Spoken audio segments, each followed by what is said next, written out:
Hey guys, இன்றைக்கி வந்து ஒரு ஷாப்பிங் ஹால் தான் வந்து பார்க்க போகிறோம். எக்ஸ்பிரஸ் அவென்யூவில் ஹோம் சென்டர் வந்து போயிருந்தேன். அங்கே வந்து இந்த ஒரு ஆர்டிஃபிஷியல் பிளான்டர் ஹோம் டெக்கர் வந்து பார்த்தேன். ரொம்ப அழகாக இருந்துச்சு, ஏஸ்தட்டிக்காக. அதனால வந்து இதை வந்து நான் பர்ச்சேஸ் பண்ணேன். இதோட ப்ரைஸ் வந்து $399. அடுத்து வந்து இந்த ஒரு க்யூட்டான ஆர்டிஃபிஷியல் பிளான்டர் தான் நான் வந்து வாங்கியிருந்தேன். ரொம்ப வந்து க்யூட்டாக இருந்துச்சு பார்க்கவே.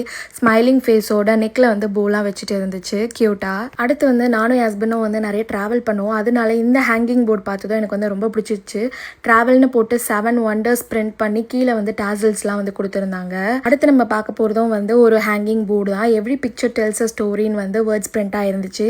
இதுவுமே வந்து ரொம்ப பிடிச்சி வாங்கினேன். ஏன்னா எனக்கு வந்து ரொம்ப ஃபோட்டோஸ் இருக்கிறது வந்து பிடிக்கும். அதனால் அடுத்து வந்து நான் எனக்கு ஒரு க்ரோஷேட் ஹெட் பேண்ட் தான் வந்து வாங்கியிருந்தேன். இது வந்து ஹேண்ட் எம்ப்ராய்டரி, ரொம்பவே வந்து டீட்டெயில்டாக அழகாக இருந்துச்சு ஃப்ளோரல் ஒர்க்கு. இது வந்து ஃபேம் ஃபார் எவர் பிராண்டில் நான் வந்து லைஃப் ஸ்டைலில் வாங்கியிருந்தேன். அடுத்து வந்து என்னோட ட்வின் பேபி கேர்ள்ஸ்க்கு நான் போ ஹெட் பேண்ட் தான் வந்து வாங்கியிருந்தேன். ரொம்பவே வந்து அழகாக இருந்துச்சு, போல்கா டாட்ஸ்லாம் போட்டு. இதுவுமே வந்து ஃபேம் ஃபார் எவர் பிராண்டோடது தான். அடுத்து வந்து நான் இந்த இண்டோ வெஸ்டர்ன் டைப்பில் இருக்க சோக்கர் தான் வந்து வாங்கியிருந்தேன், சிங்கிள் பெண்டன்ட் வச்சு. இது வந்து நம்ம அவுட்ஃபிட்ஸோட மேட்ச் பண்ணி போடுறப்போ ஒரு கண்டெம்பரரி லுக் வந்து நம்மளுக்கு கொடுக்கும். உங்களுக்கும் நான் வாங்கின ப்ராடக்ட்ஸ் ஏதாவது பிடிச்சிருந்தா நீங்களும் ஹோம் சென்டர், லைஃப் ஸ்டைல், மேக்ஸ்லாம் போனீங்கன்னா கிடைக்குதான்னு ட்ரை பண்ணி பாருங்கள்.